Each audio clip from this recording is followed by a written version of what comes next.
करोगे, रसूलुल्लाह को याद करना पड़ेगा, क्योंकि जब बात रसूलुल्लाह की होती है तो हमारा और आपका अकीदा ये बोल पड़ता है, मैं तो मालिक ही कहूंगा कि हो मालिक के हबीब, यानी महबूब मुहिब में नहीं मेरा तेरा। नारे तकबीर, नारे रिसालत, नारे रिसालत, जश्न ईद मिलादुन नबी, मसलके आला हजरत।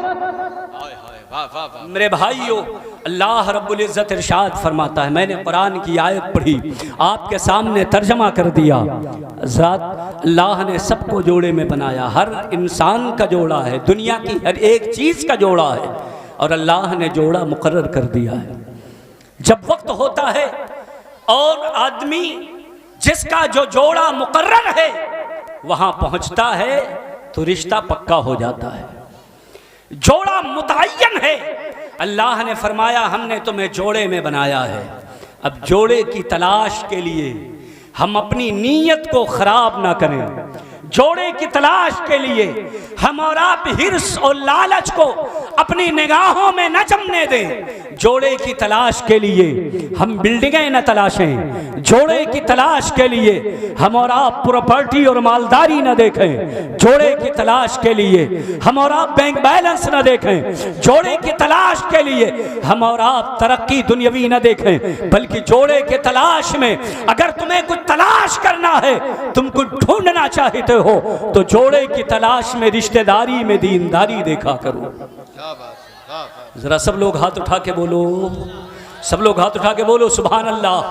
जब तुम्हें जोड़ा तलाश करना हो तो दीनदारी देखो, जब तुम्हें जोड़ा तलाश करना हो तो तकवा शियारी देखो, जब तुम्हें जोड़ा तलाश करना हो तो आप देखो कि उनके घर का माहौल कैसा है, दीनी और मजहबी घराना है कि नहीं। और आगे बढ़ो, आप कुरान शरीफ से पूछो, अरे कुरान करीम तूने ये तो बता दिया कि अल्लाह ने हमारे लिए जोड़ा बनाया है, मगर जोड़ा कैसा बनाया है, हमारे लिए जोड़ा किस तरीके का है, अल्लाह ने हमारे और आपके लिए जोड़ा कैसा बनाया है।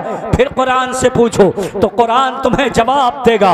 ऐ दुनिया वाले परेशान ना हो, अल्लाह ने जोड़ा भी बनाया है, जोड़े की निशानी भी बताया है, तुम्हारे लिए कैसा जोड़ा है। तुम अपने गिरेबान में झांको, अपने आप को देखो, अपने शबाना रोज के अमाल को देखो, रात दिन के उजाले में अपने करतूत देखो, रात की तारीकी में अपने अमाल देखो, तन्हाई अपनी देख लो, जलवत अपनी देख लो, खलवत अपनी देख लो, रात का स्याही देखो, दिन का उजाला देखो, तुम अपने गिरेबान में झांक लो, अपने आप को देख लो, जैसे तुम हो अल्लाह ने वैसा तुम्हारा जोड़ा बनाया है।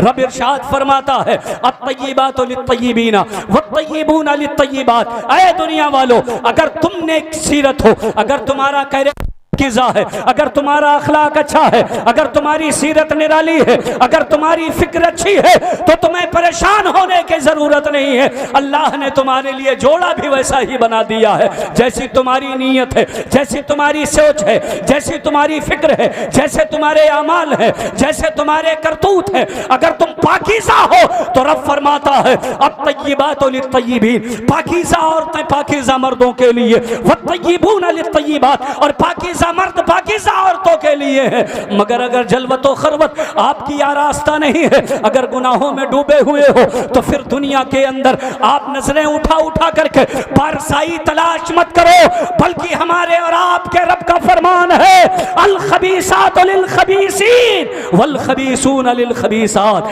अगर तुम्हारे नफ्स के अंदर खबासत है तो खबीस मर्दों के लिए खबीस औरतें बनाई गई है, खबीस औरतों के लिए खबीस मर्द बनाए गए हैं। इसलिए रिश्ता पाकीज़ा चाहते हो तो दुनिया पे नजर न दौड़ाओ, अपने दिल को देख लो, तुम्हारा दिल सुथरा होगा, तुम्हें अच्छा रिश्ता मिल जाएगा। क्या कहने, जिंदाबाद, बहुत अच्छा। पूरा मजमा हाथ उठा के बोलो सुभान अल्लाह। हजरत मोहतरम, हमें अपने आप को बदलने की जरूरत है। जैसे हम हैं अल्लाह ने वैसे हमारे लिए रिश्ता बना दिया है, जैसे हम हैं अल्लाह रब्बुल इज्जत ने उसी तरीके से हमारे और आपके लिए जोड़ा बना दिया है। जैसे हम हैं अल्लाह ने वैसे ही रिश्तेदार बना दिए हैं। हम और आप रिश्तों के इंतखाब के लिए, रिश्तेदारियों को जोड़ने के लिए इधर उधर से पता पता लगाते हैं, एक बार में हाँ नहीं हो जाता। बहुत से मौके ऐसे आते हैं कि हमें और आपको जवाब देना पड़ जाता है। बार बार हम और आप इंक्वायरी करते हैं, जर्रा बराबर भी इधर उधर से कहीं खबर मिल जाए कि रिश्तेदार अच्छे नहीं हैं, हम और आप उनसे कता ताल्लुक हो जाते हैं। हम खूब पता लगा लेते हैं, रिश्तेदार कंजूस तो नहीं है, रिश्तेदार लड़ाकू तो नहीं है, रिश्तेदार झगड़ालू तो नहीं है, रिश्तेदार की मिजाज में हिद्दत और शिद्दत तो नहीं है। हम ये पता लगा लेते हैं कि रिश्तेदार के अंदर कोई बुराई तो नहीं है।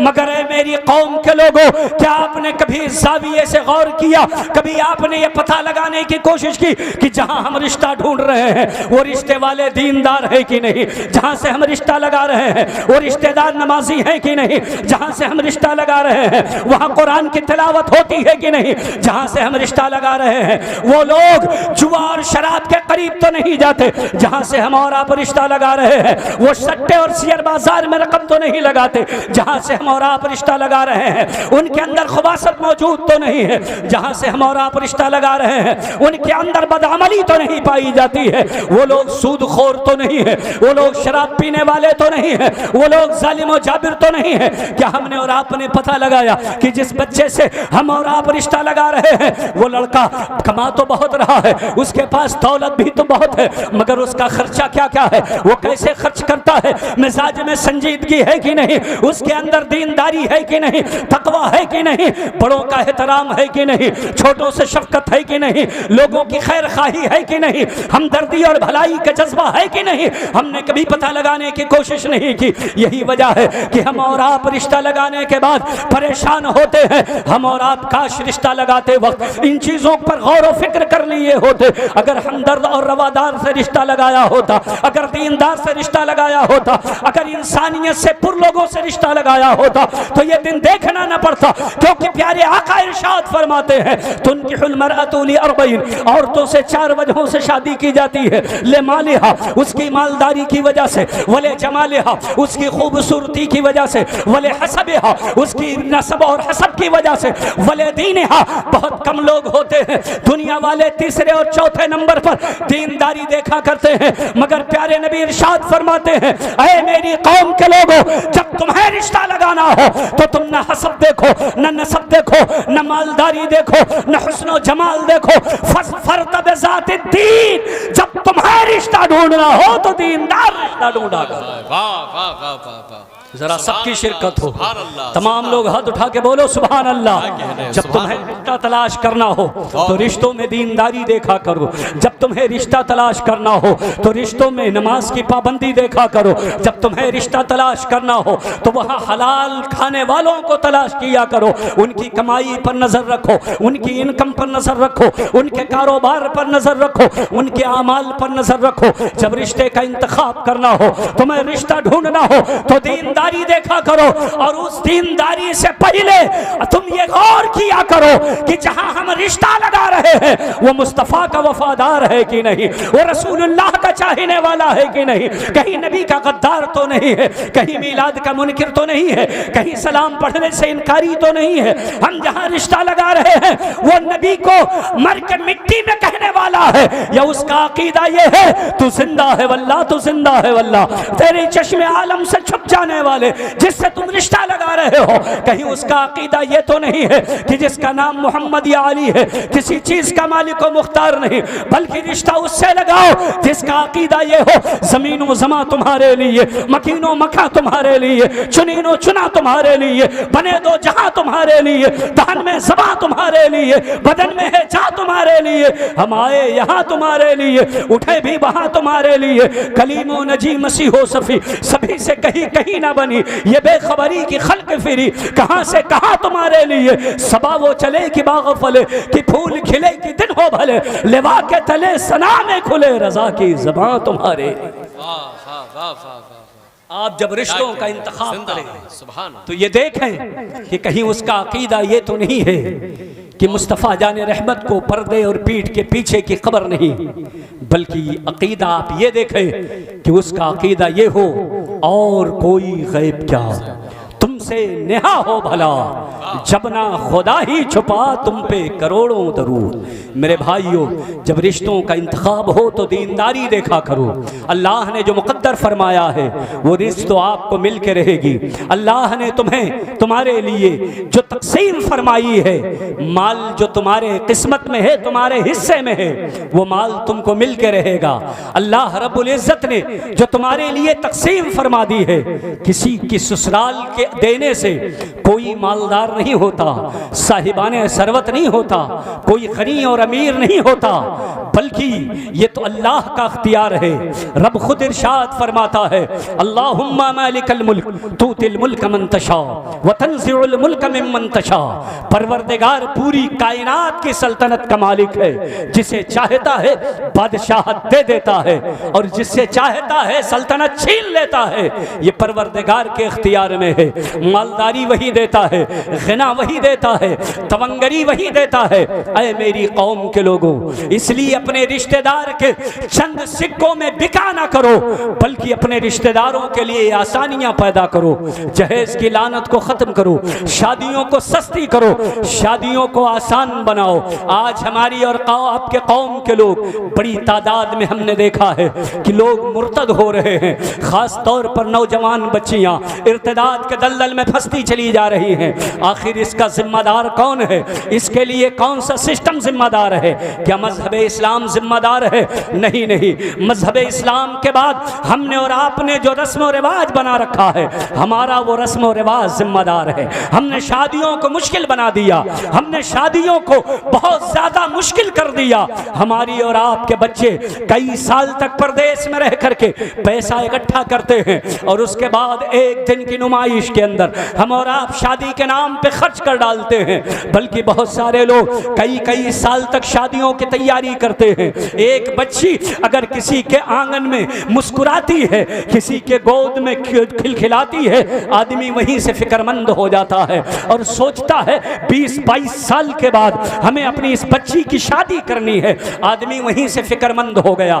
दिन रात वो सोच रहा है, उसकी नींद गायब है, चैनो सुकून गारत है। किसी को अटैक पड़ रहा है, किसी को ब्रेन हेमरेज हो रहा है, कोई किसी गम में घुल घुल करके मरता चला जा रहा है। अलगरस तरह तरह की बीमारियां मुसल्लत हैं। आखिर इन बच्चियों को हमने और आपने क्यों बोझ बना दिया है? हमने और आपने इस किस्म के बेजा रसूमात क्यों बनाए हैं, जिन रसूमात को अदा करने के लिए लोगों को कर्ज लेना पड़ता हो? हजरात मोहतरम, आप अपने मजहब से पूछो, ऐ मजहब इस्लाम तू बता, शादी आसान है या मुश्किल है? शादी किसको कहते हैं? मजहब इस्लाम से पूछो, ऐ मजहब इस्लाम तू बता, क्या लाइटिंग का नाम शादी है? क्या टेंट का नाम शादी है? क्या सजावट का नाम शादी है? क्या बारातियों का नाम शादी है? क्या वलीमे का नाम शादी है? क्या दावत का नाम शादी है? क्या दहेज का नाम शादी है? क्या गाड़ियों का नाम शादी है? क्या लंबे काफिले बुलाने का नाम शादी है? क्या पूरे गांव को खिलाने का नाम शादी है? मजहब इस्लाम कहेगा नहीं नहीं, बल्कि शादी तो मजहब इस्लाम ने बहुत आसान कर दिया।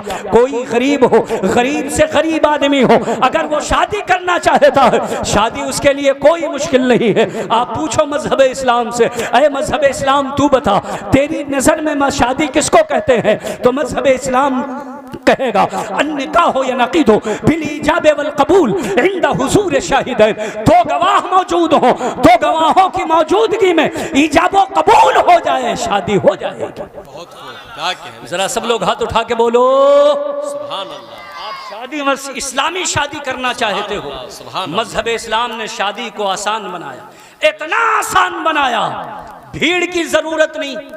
दो मुसलमान मौजूद हो जो गवाह बन जाएं, उनकी मौजूदगी में इजाबो कबूल हो जाए, शादी हो गई। और आसान किया, दो आदमी भी मौजूद ना हो, सिर्फ एक आदमी मौजूद है, शादी होगी या रोकी जाएगी? मजहब इस्लाम ने कहा एक मर्द हो तो दो औरतों को गवाह बना लो, एक मर्द के साथ शामिल कर लो, दो औरतें गवाह हो जाए, एक मर्द गवाह हो जाए, शादी हो गई। मेरे भाइयों, आप सोचिए, जहां दो आदमी भी न मिल रहे हों, ऐसी शादी में कितना खर्च आएगा? जहां दो आदमी भी इकट्ठा ना हो, ऐसी शादी का खर्च क्या होगा? दो मर्द ना हो, एक मर्द हो दो औरत हो, शादी नहीं रुकेगी बल्कि निकाह हो जाएगा। एक मर्द दो औरतों को गवाह बना लिया जाएगा। मेरे भाइयों, शादी को आसान किया गया। मजहब इस्लाम ने फरमाया मन इस्तताअतुमुल बिअत फल्यतज़व्वज फइन्नहु अग़ज़्ज़ु लिलबसर व अहसनु लिलफरज। मेरे नबी ने इरशाद फरमाया जिसके पास नानो नफका की इस्तिताअत हो, नानो नफका किसको कहते हैं? लाख 2 लाख बैलेंस का नाम नानो नफका नहीं है, बल्कि नानो नफका ये है कि आदमी खाए और उस दिन एक खुराक खाना का और मालिक हो तो वो नानो नफका पर इस्तिताअत मान लिया जाएगा। कल की कोई कैद नहीं। हद तो ये है कि निकाह में सबसे ज्यादा जरूरी खर्च जो है वो महर है। तवज्जो है आपकी?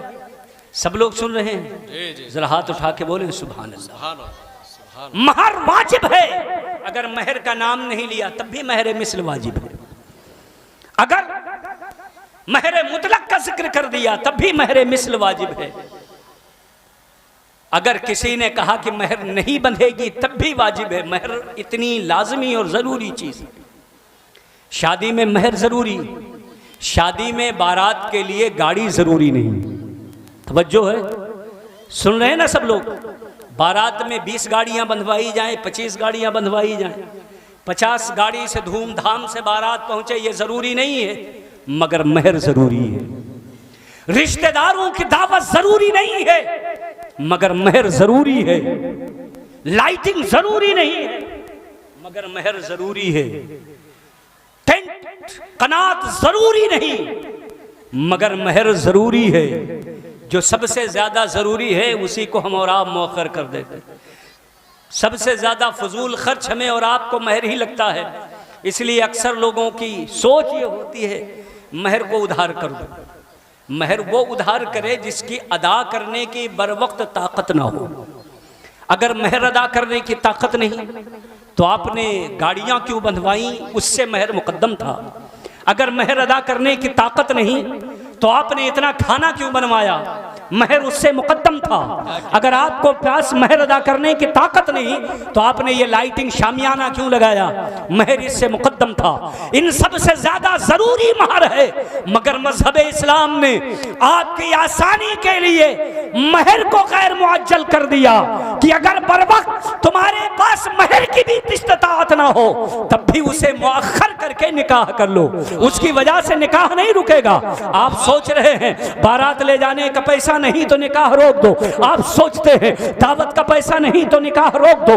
आप समझते हैं कि हमारे पास टेंट का पैसा नहीं तो बारात रोक दो। हम और आप इसलिए शादी को मुअख्खर करते हैं, मगर मेरे आका इरशाद फरमाते हैं 3 चीजों को में कभी ताखीर ना करो। अस्सलातु इज़ा हज़रत, नमाज जब उसका वक्त हो जाए तो नमाज को अदा करने में ताखीर ना करो। वल जनाज़तु इज़ा हुज़रत, जनाजा जब ला दिया जाए तैयार हो जाए तो जनाजा अदा करने में ताखीर ना करो। वल विलदानु इज़ा बुलिगत, बच्चे जब बालिग हो जाएं तो उनकी शादी में ताखीर ना करो। मेरे भाइयों, मेरे अजीजों, मैं अर्ज ये कर रहा था कि महर जैसी जरूरी चीज को शरीयत ने मुअख्खर करा दिया है सिर्फ इसलिए कि आप पर प्रेशर ना बने, सिर्फ इसलिए कि आप पर बोझ महसूस ना हो, सिर्फ इसलिए कि आप कर्ज ना हो, कर्जदार ना हो, सिर्फ इसलिए कि आपका मकान और दुकान, आपका घर गिरवी ना रखा जाए। शरीयत ने मुअख्खर कर दिया, आसानी पैदा कर दी ताकि आप दूसरों के सामने हाथ ना फैलाए। शरीयत ने आपके लिए आसानी पैदा कर ली तो हमने और आपने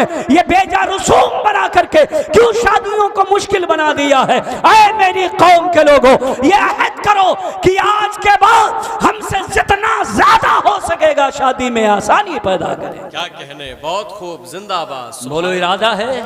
हाथ उठा के बोलो इंशाअल्लाह। बिलखुसूस नौजवान लोग, माशाअल्लाह, मेरे भाइयों, जहेज मजहब इस्लाम में इसका कोई कहीं भी तसव्वुर नहीं है, मगर हाँ लड़का जैसे आपकी औलाद है, लड़की भी आपकी औलाद है। शरीयत ने आपके इंतकाल के बाद आपकी जायदाद में आपकी बेटी का हक रखा है। ये नहीं क्या बात कि आपकी नस्ल से सिर्फ बेटे हैं, बेटे और बेटियों में कोई फर्क नहीं। मजहब इस्लाम ने बेटियों को हिस्सा आधा दिलाया है बेटों के बनिस्बत। मसलन अगर किसी के 2 बेटे हैं 2 बेटियां हैं तो ऐसे में उसकी विरासत और उसका माल वो तकसीम होगा 6 जगह पर। एक हिस्सा बेटियों को, 2 हिस्सा बेटों को। इस तरीके से माल तकसीम होगा, चूंकि वो भी आपकी औलाद है। हाँ, यहाँ भी औरतों का हक दबाया नहीं गया, बल्कि बेटों को अपने बाप से हिस्सा मिलता है, वहीं औरतों का हिस्सा उनके शौहर में भी, उनके लड़के में भी है, उनके भाई में भी है और उनके बाप में भी है। शरीयत ने 4 जगहों से बच्चियों को हिस्सा दिलाया है मेरे भाइयों।